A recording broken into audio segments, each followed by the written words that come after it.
Welcome back to Looking at Lucasfilm, the podcast with a different perspective on the world of Star Wars, Indiana Jones, and all of the other entities that George Lucas, Kathleen Kennedy, Dave Filoni, and Jon Favreau, as well as the rest of the team at Lucasfilm, have dreamed up over the past 43, soon to be 44 years. I'm entertainment writer Jim Hill, and I'm joined tonight by my able-bodied co-host, pop culture enthusiast, Brian Gaughan. What do you think of that as a job title? You like that? Is that good? So it gets me up in the morning. That's what there we go. Okay, well, and he and I are recording this week's show on Sunday, April 21st, 2024. Now, Brian, this is an interesting day in Star Wars history. It was on this date, back in 1976, on set at Elstree Studios during the production of A New Hope, that Greedo met his unfortunate end in that cantina on Mos Eisley. Yep, today was the day that launched that controversy, which to this day reverberates through Star Wars fandom, which is, did Greedo shoot first? Now, yes. Yeah, well, there we go. All right. Brian has voiced the position of fans of the original cut of Episode 4. And understandable in that version of the film. Han Solo, who has had a high bounty placed on his head by Jabba the Hutt, shoots first to prevent Greedo from taking him in, claiming that bounty, which, in that version of, New Hope, Episode 4. It makes sense. Yeah, it establishes Han Solo as a rogue, somebody who's initially difficult to trust. Whereas folks who love the special edition of A New Hope, which was first released to theaters back on January 31st, 1997, they sincerely believe that Greedo shot first and that Han was just acting in self-defense when he returned fire and then took out that Rhodian bounty hunter, which, all right, makes Han Solo someone who's rough around the rough around the edges, yes, but in his heart of hearts is a good guy. And all right, let's be honest here, Brian. Only one man knows for sure when it comes to Han Solo's actions in that cantina in Mos Eisley, and that, of course, is Star Wars creator George Lucas. And since he's the one nearly 20 years after the scene was first shot at Elstree Studios, who then had the effects team at ILM go back into that moment in A New Hope and adjust things so it looks as though Greedo shot first. So what you thinking about that? Well, when we first saw the movie, of course, you didn't know any of the characters, okay? So you weren't set up for anything. So Han shooting first made a lot of sense because he's, like you said, he's the rogue. He's the guy who's going to get them out of there. He's the smuggler. He's the guy who doesn't answer questions. You just pay him and he's off. Then the two other films came out, and what is it? Han became nicer. He became, the boyfriend of Princess Leia. He became, the dad figure to everybody. So I think he figured that, we have to set him up as, as the dad figure. He's gonna protect himself and anybody else. So I mean, for me, I always think about it's only in recent years that we've seen, what George said on the set to Carrie Fisher, Harrison Ford, Mark Hamill, and they were initially balking at the dialogue. There's the famous line, George, you can write this stuff, but you can't say it. No. But at the same time, George, in talking with them, it's like, well, look, this is a Disney film. This is a film for kids.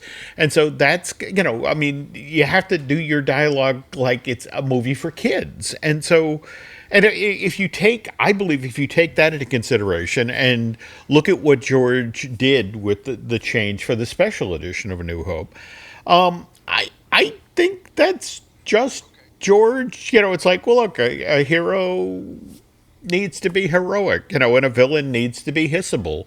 That said, though, if it's just me talking here, I believe by establishing Han Solo as a character who's a rogue, again, a guy who shoots first, that makes him diving out of the sun, at the Death Star to save Luke.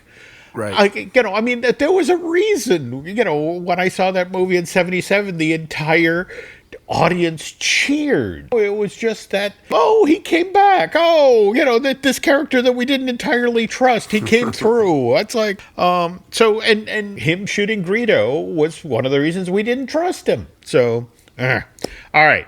Anyway, in making this change to that scene in the cantina, I guess it just occurred to me, we shouldn't be asking George Lucas. We should be asking Harrison Ford. Yeah, what he thinks. He said something, didn't he?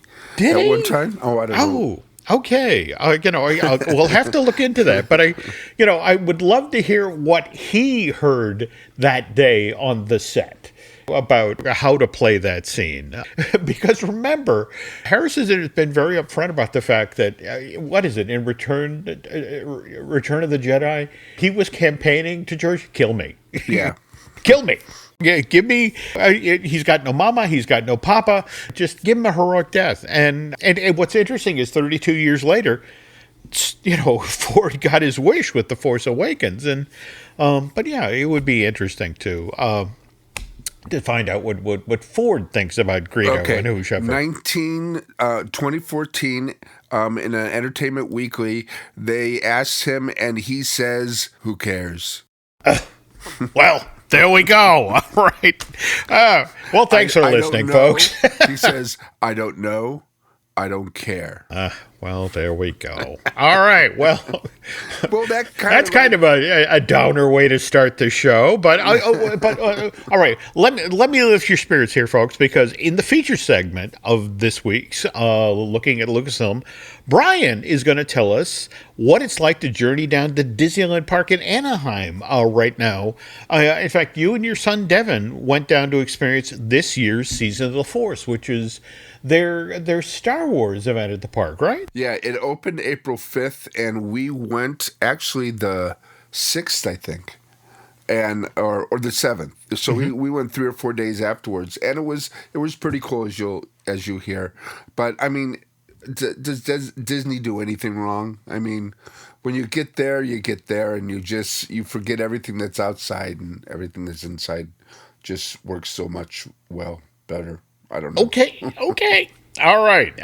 But before we get to that piece, there will be more Star Wars and Lucasfilm related news. But speaking of news, the news portion of today's episode of Looking at Lucasfilm is brought to you by Touring Plans. If you're headed down to Central Florida anytime soon to sample that area's many, many theme parks, Touring Plans can not only help you save time by directing you to the shortest line, it can also help you save money. So please check them out at touringplans.com, and you can thank me and Brian later. Okay, now to the news. We were just talking about George Lucas, who, by the way, will turn 80 next month on May 14th. And when one reaches that age out in Hollywood, especially if you're someone with Mr. Lucas's status, it's natural that you get feted by your friends and your creative contemporaries, which is why it's nice to report that at this year's Cannes Film Festival, George is slated to receive an honorary Palme d'Or, which is the highest honor that Cannes offers. By the way, this year's Cannes Film Festival gets underway on May 14th, very same day that George turns 80, and it will run through the 25th of next month. And then, shortly after that, on June 4th, we get the Star Wars The Acolyte debuting on Disney Plus. So, and as is the way in modern promotion, that subscription streaming service has begun doing some promotion out ahead of the launch of this limited series. And Total Films sat down with Leslie Headland, who's Acolyte's showrunner, but Brian, you might know her from her work on Russian Doll. Russian Doll, which was a great series on Netflix, which I think lasted 2 seasons. Okay. Well, Back now to Acolyte, which is going to be the very first live-action Star Wars to be set in the era of the High Republic. And just to remind you here, folks, in Star Wars parlance, the High Republic is that time that spans, 500 to 100 years before the Skywalker saga. And also worth noting here, Star Wars Young Jedi Adventures, animated series that Brian and I have discussed previously here on Looking at Lucasfilm, that is also set in the era of the High Republic. By the way, that debuted a year ago this month on April 26th, 2023 on Disney Plus, Disney Junior, Disney Channel, Disney XD, and just bringing this full circle to what we were talking about what George reportedly told of the Mark and Carrie and Harrison on the set of New Hope, that Star Wars is for kids. Something like The Young Jedi, which lures younger viewers into this world, is an important way of keeping the Star Wars franchise growing, bringing new watchers through the door. All right, anyway, back to Leslie Headland and what she had to say about Star Wars The Acolyte in her interview. She described this limited series as the prequel to the prequels. And Okay. I have to admit, I'm intrigued by what she says further here. It's a show packed with everything I wanted to explore. I wanted EU, and in Star Wars parlance, again, that's the expanded universe. I wanted EU stuff in there, references to the original trilogy, the Phantom Menace, the Disney sequels. It's absolutely packed because you may not get the chance again. So that I thought was intriguing. And I won't lie, it's nice to know that we have a show like Acolyte coming over the horizon just as season 3 of Star Wars The Bad Batch is coming to a close. And yeah. Now, episode 13 of 15 aired this past Wednesday. Right. And that one was Into the Breach. And that means, folks, we only have 2 more episodes left. We have Flash Strike, which is on April 24th. And then finally, on May 1st, we have The Cavalry Has Arrived. So, Brian, okay, so let's talk about how the narrative pieces have been moved around the chessboard over the past 6 episodes or so. I mean, you were especially excited to see some of the guest stars that have been on. Absolutely. Yeah. I think basically what I think he does, I mean, that's what he's been doing with the Bad Batch and the Clone Wars, and filling in the pieces. But I think he's, like you're saying, setting up the pieces for of his movies. I mean, and we got some of the greatest hits in here, didn't we? We had Fennec Shen, a young Fennec Shen, which I think would be great to have her own series. Okay. We had Cad Bane, who is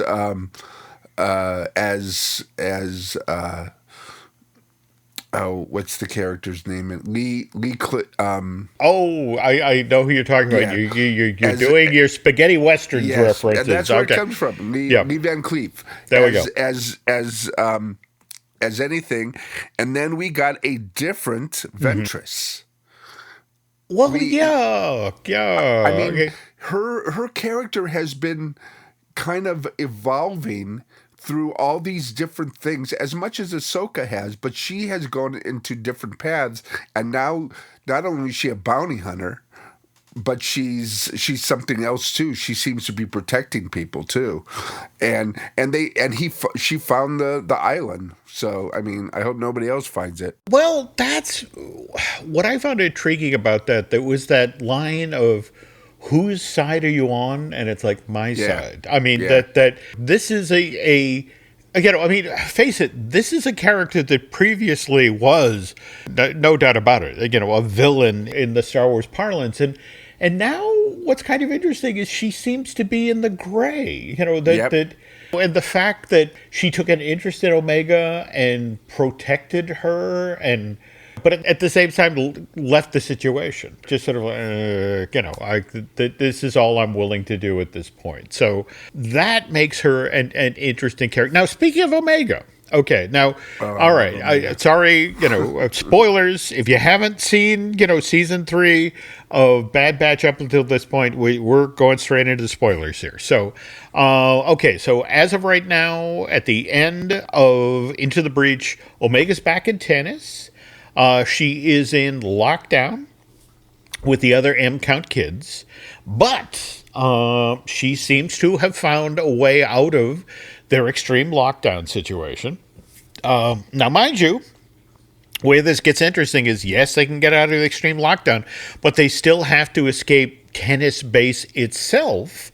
Also, the Bad Batch, after several episodes of convoluted, storylines, has finally found a way to this mysterious base with Echo's help.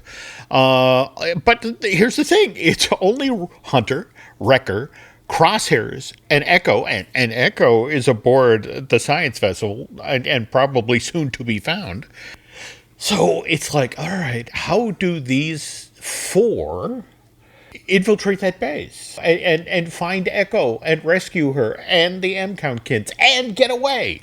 What was the last title of the last episode? The Cavalry has arrived. Okay, but now it's interesting you bring this up. All right, because I am ready to be proven wrong on this theory, but hear me out. Okay, we had on in fact, which is the episode where Pabu got attacked, where the squadron came and Omega gave herself up and went back to tennis willingly. That was not last one, but the one before. Okay, but remember, in that episode, there's this scene where Omega goes to a temple with her friend and leaves behind an artifact that's something that's very dear to her, and it's Tech's goggles. Okay, and now here's the thing. Okay, Filoni is Filoni always plays the long game.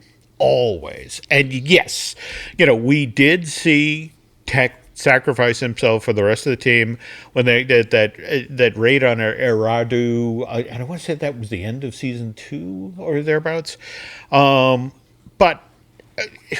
at the same time, we just had Omega. It's like, hi, look at this piece of equipment. This is Tex. This is my friend. I miss him. He was part of the team. And, and again, we have this episode called The Cavalry Has Arrived. All right. I'm beginning to seriously think that, we're going to see that character again.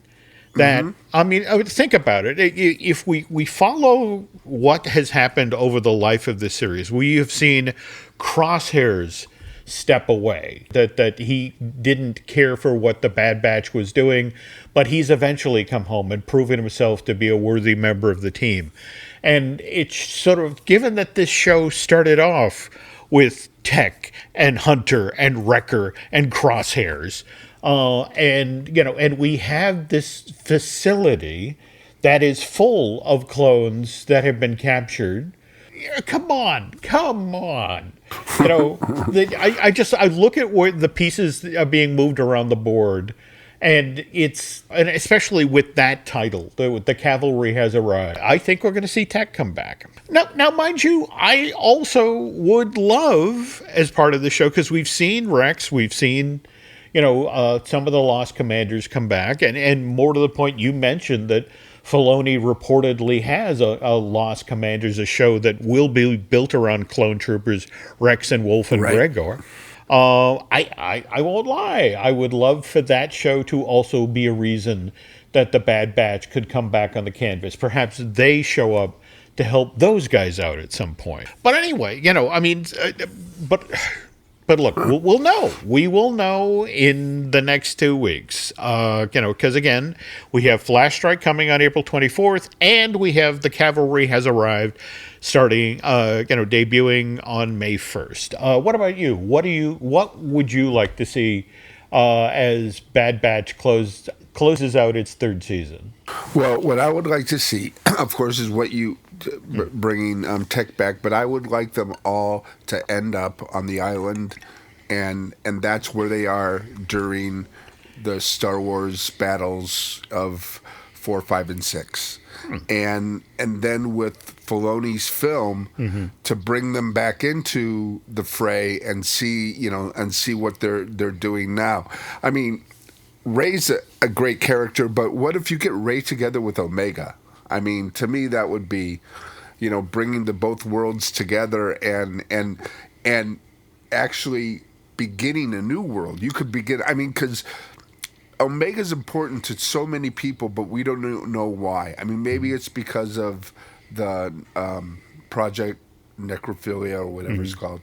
But Necromancer. Yeah. Necromancer. Okay. But I know that she's there for a reason. And she's such a great character that you can't lose her. But to know that she's safe, that's what I want to know, that these guys are safe for until we see them again.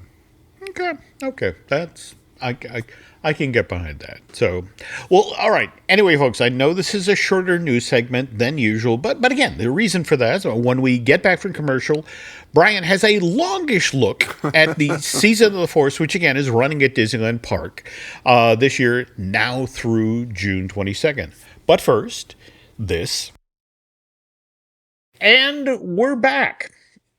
And on this part of the show, we have something cool. That I called in a favor, because, basically, again, I'm in the woods of New Hampshire, and they're doing Seasons of the Force at Disneyland Park. In fact, started on April 15th, is running through June 2nd. And I have been intrigued by this event since the very first one, which was held out in Anaheim back in November of 2015. Now, mind you, that one was done as a prelude to the opening of Star Wars Episode 7, The Force Awakens. That arrived in theaters December 18th of 2015, and it included the opening of the West Coast version of the Star Wars launch bay. And I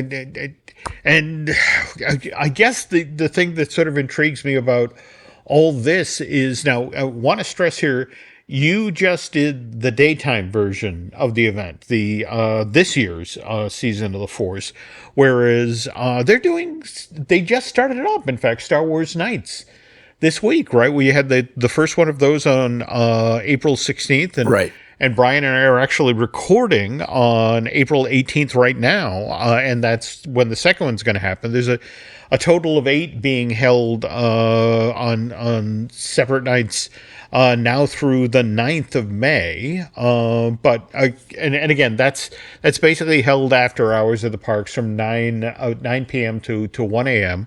But if you have a ticket, they allow you to mix in like 3 hours early. But anyway, we're not here to talk about that. We're here to talk about Brian's experience, at Seasons of the Force, which, again, want to stress here, this was only the second time ever you've been in, Star Wars Galaxy's Edge, right? Yeah, and I went with my son Devin, and it was his first time. That's crazy. So I did. When we walked in, I said, "Are you going to be okay? I mean, if you need to sit down, we could." And he did. It was weird when he walked in. You could see these emotions come over his face. You do get hit by, oh my gosh, this is real. All right. Well, now before you got to the real part, the real Black Spire outpost, after entering the park, you marched over to Star Tours to check out the new ride film, which to hear Brian talk, maybe they oversold it as a new ride film. Is that what you're saying? Yeah, I did. Just want to get a little backstory. You called me, or you had told me like Monday that you would like me to do this. Yeah. So I'm sitting there, I'm going, okay, I'll get the pass. So I got the Inspire pass because I always love free parking. And Well, there we go. All right. so I got that, and as I was filling out everything and getting this pass, I thought, well, maybe I'll ask Devin if he wants to go. So I come in there and I say, Devin, would you like to go to Disneyland tomorrow?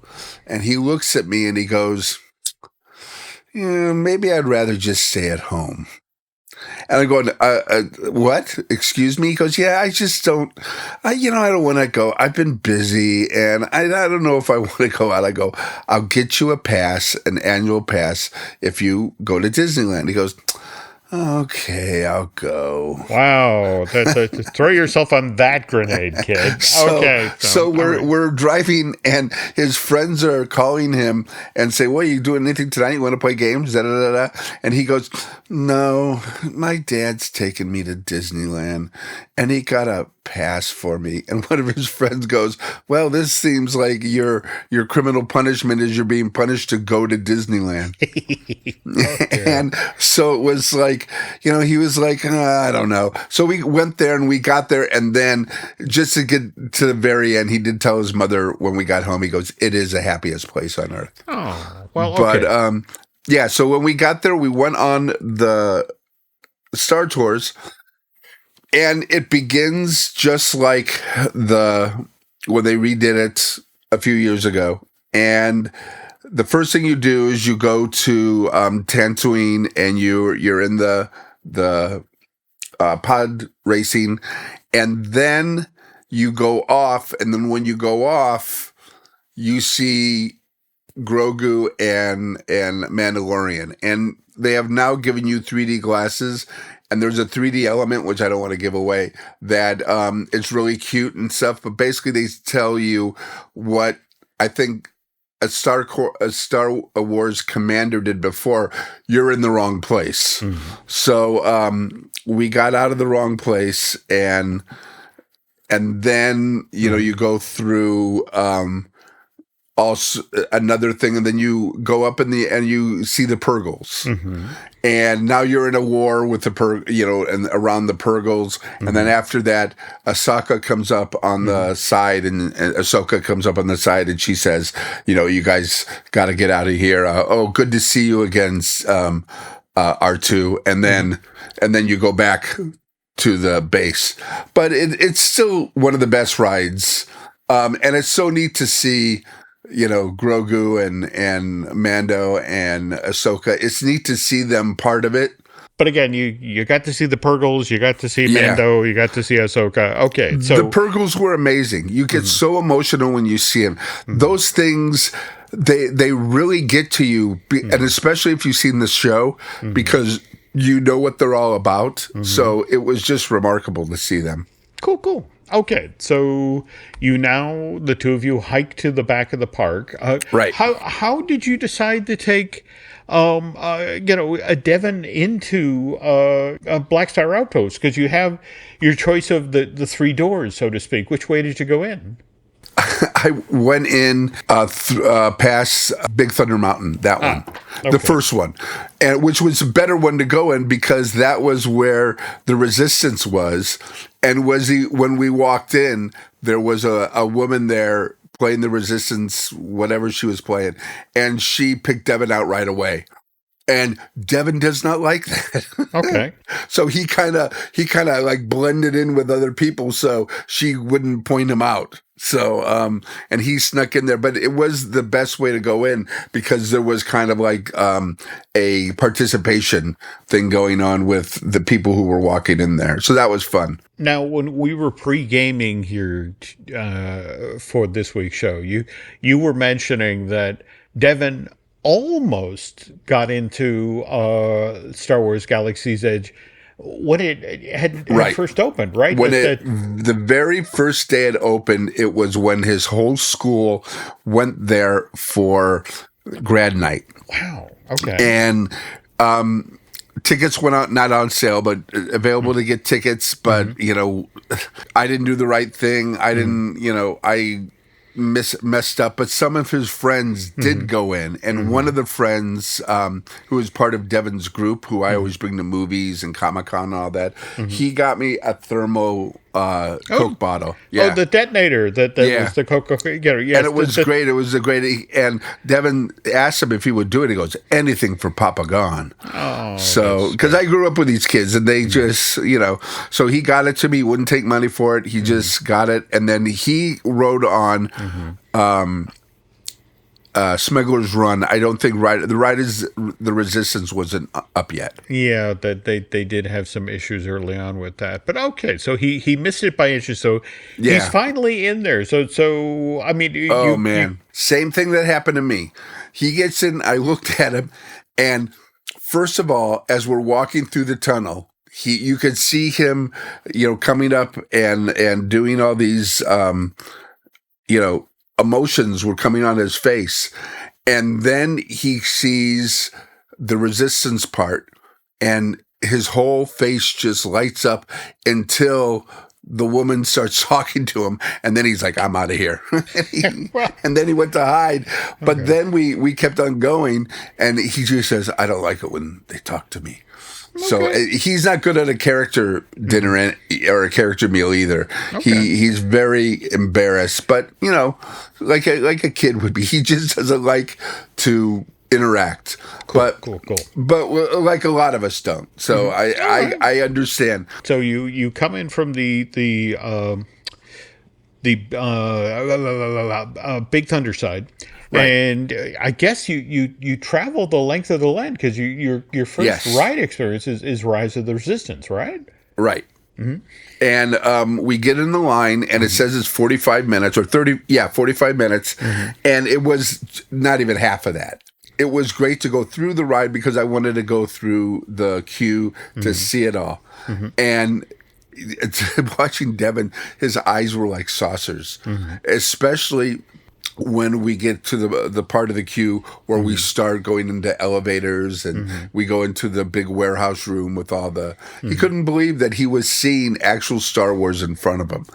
And the ride was in A mode, so we saw all the animatronics. Oh, great. And, it was good. It was the second time I was on it, and I believe the last time I did not get to see the Ren at the end. I saw a video of it, but this was and the animatronics are terrific. So we both enjoyed it, and of course, how can you not? It's a movie. You're in a movie. Yeah, and when he sees the AT-ATs or AT-ATs, he just go. When we got there, he just goes, "Oh my!"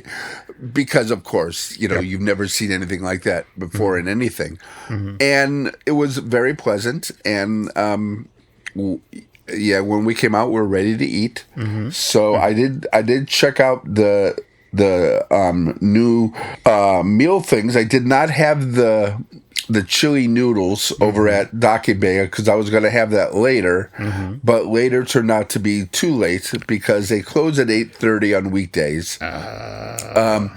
Everything else was open, but I thought that was a kind of weird too. But I did. We had the Ronto roast thing, which is one of the most amazing things put together. And I had the drink there, the Pasana Punch, which was orange juice, white grape juice, red passion fruit, and hibiscus. And it was very tasty. It was good. Okay. And then later on, I had the blue milk, and I like it a lot. Okay. Because what it is to me, it's coconut juice, carbonated slushy. And if that's the way you look at it, with a little bit of lemon in it, if you look at it that way, it's very tasty. Because I love coconut milk. Okay. And I think they did a good job with making something like that. Of course, it's not butterbeer, and it's too much. I mean, $9 for a small glass. I think if they bring down the price, more people may get it, but it's just, I know that's how much they can charge for butterbeer, but this is no butterbeer. Well, like we mentioned on last month's show, I mean, remember the True Moo Blue Milk is hitting store shelves in May. Yeah, and I can't wait to get that. I wonder, though, about the ripple effect, the notion that if you can now go to, Target or Walmart or your local grocery store and get blue milk, are you now, hey, I'm at Disneyland, let me get in a line, and get blue milk just like at home. Well, first of all, there's no lines; they're giving it away, and second of all, it's got to be a different animal because it won't be frozen and it won't be carbonated. I don't think. I think it's just going to be like this coconut milk flavored, thing. I hope everybody has it because I don't know how many people are gonna, I don't know about blue milk. I mean, could you imagine people working at Ralph's, the head ups going, blue milk, do we really need this? Well, I mean, to be clear here, the true moo stuff is supposed to be vanilla flavored, and I think they're actually right up front about that. It comes in the blue bottle. It says it's Star Wars theme, and then it says vanilla. So I think, even the most finicky children in North America, it's like, it's vanilla, it's blue. Okay, give me my tricks. All right, I'll try it out. So, all right. Now, you also mentioned that there is, what is it? Other restaurants around the park that are offering Star Wars related food, like the Galactic Grill in Tomorrowland. Yeah, and it looks like I'll go back there and have a Banta burger, and it looks pretty good for and chorizo fries. Which in California we're big on chorizo, so it's neat to have that kind of things, and anything loaded fries is terrific, and then they also have drinks that have glowing cubes in it. Which is pretty cool, and then if you want the hard stuff, of course, you go to Olga's Cantina, but at Galactic, they have a Darth Vader sipper, a Baby Yoda sipper or Grogu sipper, a Millennium Falcon full of French fries.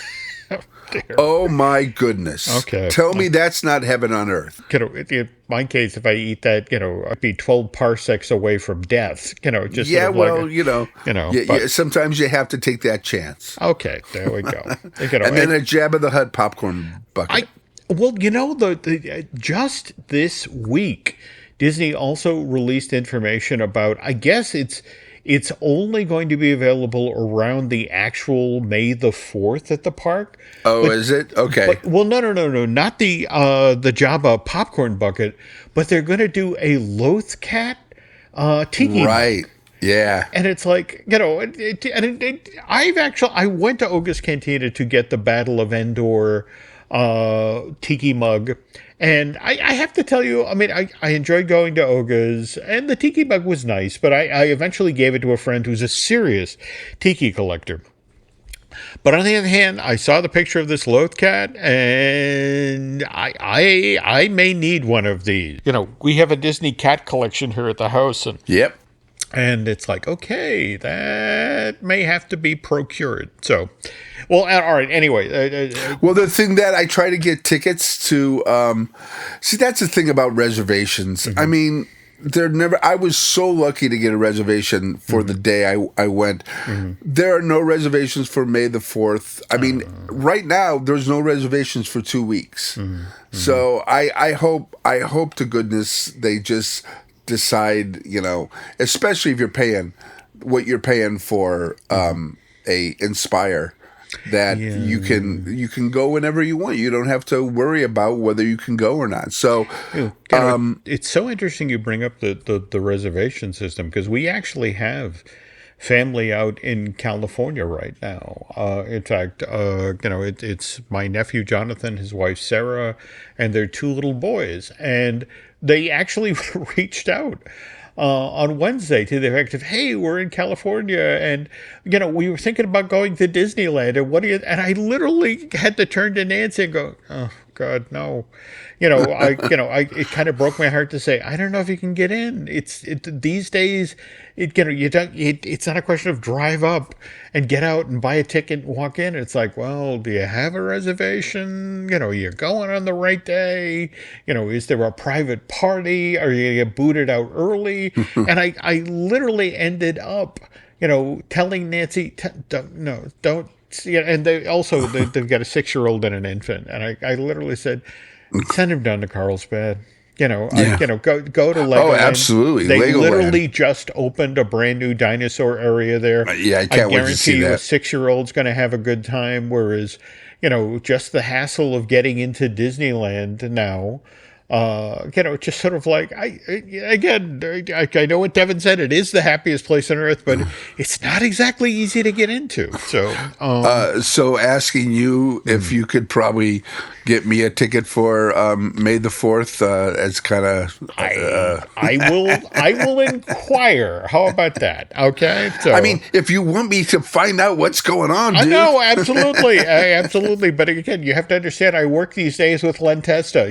Yeah. When I worked for HuffPo, all aspects of Disney loved me. On the other hand, now that I work with Mr. Testa, every so often it's like, we'll get back to you. So, all right. Well, then now speaking of getting back, sorry, you and Devin, you had a nice nosh, and now it's time for your next ride. So you guys head over to Smuggler's Run, right? Well, I had to talk him into it. Oh, really? Yes, Devin is, and I'm kind of that way too. He was a little bit apprehensive about going on Smuggler's Run because whatever he was going to be chosen for, he didn't want to ruin it for the other people.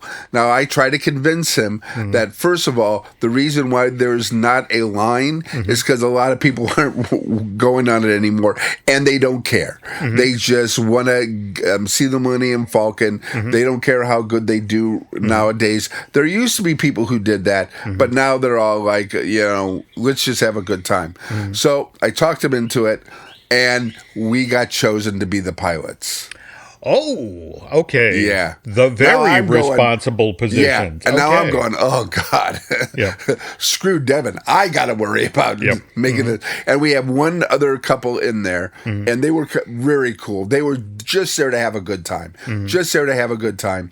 And we start going, and Devin's on the left side. So he's responsible for sideways, and I'm on the right side, so I'm responsible for up and down and also hyperdrive. Well, the thing starts going, and Devin is taking it like a boss. All that video game stuff he's going in and out. I've never seen anybody do what he was doing. That's he was going in and out, back and forth, and so I had to step up, and I had to make sure I was going up and down right. We got 2 of the crates. So and Hondo was very happy with us, and or Hoda, whatever his name is. No, Hondo. And Hondo, the coaxium, right? Right. Okay. We got 2 of them, so he was very happy when we came in, and the people behind us said, this was such a great ride because of those 2. They really made it great for us. But I'm telling you, Devin was on fire. Oh. So, it was the best. I've been on it once before, but I swear to God, it's a better ride than people give it credit for. Well, I think you may have hit upon something I have not thought about before. And, first of all, you and I are of a similar age. We have children who have grown up gaming. So when you think about what you're asked to do in the cockpit of the Millennium Falcon on Smuggler's Run, someone who's grown up gaming, it's like, I'm on it. I know this, and someone like myself who, Pong, I couldn't do Pong. Pong, exactly, me either. So it's one of these things where to put, I know exactly how you felt when you said, oh, I'm the pilot. It's like, oh, damn, I'm going to drop the ball here. So many people are going to be disappointed. But no, that I would love to hear about Eric and his family and how they go through it because, they got 2 kids and I bet they knew what they were doing. And Eric and his wife was probably just in the back going, let's just hit this button. The hammer on the weapons. All right. No, we'll have to follow up with that. Okay, I want to hear because I'm sure he's got because they've probably been on it quite a bit, and I'm sure he's got some great stories. But this was a great. It was great to go on. The ride is terrific. It's and like I said, the line was just as fast as I could walk. Okay. Which for Devin it would have been a 10-minute line. For me, it was a 20-minute line. Okay. So, Now, but it was still great. Okay, go on. Well, no, I just while we were pre-gaming, you mentioned that how impressed you were with the Hondo animatronic in the pre-show. Oh my God! I swear to God, if it wasn't for the feet not moving, you would swear it was a real person. And I've never seen an animatronic like that. It was really pretty amazing to see this thing move, and it did kind of slide back and forth, but still. Okay. But it was the first time I saw it. The first time I was there, it was in B mode, so I didn't get to see. I just saw a video on the screen. Yeah, but typically, Hondo is hiding in plain sight when that's going on. Really? You will see, the screen of Hondo supposedly talking to you from his office, but there will also be something directly in front of the screen with a tarp thrown over it that looks like a table that's covered, and that's actually Hondo bent over the waist. I gotta look for that. Get a picture of that one. Now it's funny when you talk about the video screen. That's a man in makeup. Is that the original actor? Is that the voice actor in makeup doing Hondo? I think that's CG. And is it CG? Man, it's the best CG I've ever seen. And that's Jim Cummings doing. So Hondo, it is Jim Cummings. Yeah. Okay. Okay, because I'm sure he's going to be live sometime, and I can't wait to see how they do it. Yeah, and of course we'll have to check with Mr. Filoni on that. When he shows up. We love Hondo because we believe that he is Armenian. And we're very proud that he is a pirate of Armenian statue, because we, of course, the kids are half Armenian, so they're very happy about that. Okay, but so we were done with that. Okay, now you opted not to hike out of Galaxy's Edge and head back over to Tomorrowland to check out Hyperspace Mountain. No, I can't do Space Mountain anymore. Okay. The last time I was on Space Mountain, I was in Traction. So I could have put Devin on it alone, but it was about a 25-minute line, and I didn't want him to be in line by himself. No. But I will force him next time. Well, I'm very sure now that his friends found out that he has a pass and he has half off of parking and 10% off food and stuff, they all want to go with him. So I'm gonna, and he's like going, really? And they go, and yeah, they'll drag him. So we'll go. I'll find out what's going on with that. Because I think I went on it. I didn't go to Hyperspace Mountain, but I went on it when they did the Halloween thing. Yeah. And it was pretty cool. No, they do some nice work. Okay, so just to sum up, having gone for the day with your son to Season of the Force, time well spent? Oh, yeah. Thank you so much for heading out and making the schlep down to Anaheim and checking out Season of the Force. You make it sound like a real fun time, and I hope some of our other Looking at Lucasfilm listeners will go and check this out before it wraps up. Let's see, just want to check again. Okay, it's going to run this year through June 2nd, though what's kind of interesting is right in the middle of this, starting on April 26th, is when Pixar Fest gets underway at Disneyland. Yep. And there's a part of me that look, let's be honest here, there wouldn't be a Pixar if there wasn't a Lucasfilm. So if there are two events going on at the same time in the park, a Pixar event and a Star Wars related event, I can get behind that. So thanks again to Mr. Gaughan for making that special trip all the way out to Anaheim so he could then report on this year's Season of the Force, which again runs through June 2nd of this year. Also worth noting here, not to confuse Season of the Force with Pixar Fest, which officially starts, by the way, at the happiest place on earth this coming Friday, April 26th, and then runs through August 4th. That's going to do it for this week, folks. And if the planets align, Brian and I will be back with a brand new episode of Looking at Lucasfilm in just 2 weeks' time. In the meantime, Brian, where can our listeners find you on social media? Well, the best place is Instagram at BTGaughan, Gaughan. And also, I just want to add it, if anybody else has some great experiences at Galaxy's Edge, I'd love to hear about them in the comments and stuff, because, you know, we all have a different experience when we first go in there. So I'd like to hear other people's. And where can we find you? Oh, well, I'm on the site formerly known as Twitter, and also over on Instagram as Jim Hill Media, and on Facebook as Jim Hill Media News. Also, want to remind you, we have a couple of other podcasts here on the Jim Hill Media Podcast Network that you might enjoy. We, of course, have Disney Dish, which I do with Len Testa.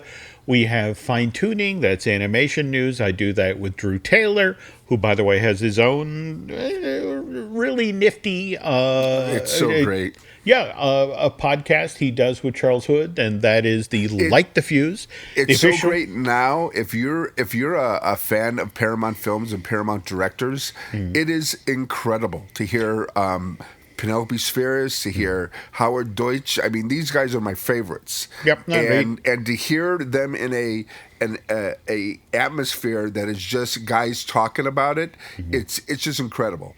Yep, and just, again, the full name of that, folks, is Light the Fuse, the official Mission Impossible podcast. We also have the Epic Universal podcast, which I do with Eric Hersey, the talented gentleman who edits a lot of the shows here on Jim Hill Media, produces a number of them as well. And then, of course, we have I Want That Too, which I do with Eric's bride, Lauren Hersey. And you can find that actually over on YouTube. We do that as a video show. All right, let's see what else here. Oh, want to remind you about Disney Unpacked, Len and Mai's first ever video series. That's produced in collaboration with Jim Schul, who spent 30 plus years at Walt Disney Imagineering creating some of your favorite attractions of the park. We're just wrapping up a month-long series over on Patreon that looked at Buzz Lightyear Space Ranger Spin and the various variants of that ride-through shooter that are at other Disney parks around the globe. And then next month, May, we're looking at stunt shows at the Disney theme parks, which, of course, will feature the Indiana Jones Epic Stunt Spectacular at Disney's Hollywood Studio. But also, as part of this Disney Unpacked, we're going to talk about Disneyland's announced but never built Young Indiana Jones and the Adventure Spectacular. Oh, wow. Which was supposed to open in Anaheim back in 1990 and didn't, and you'll find out why if you listen to the show or watch the show. Anyway, that's going to do it for this week's folks. So on behalf of Mr. Gaughan, want to thank you for listening, and we will be back soon.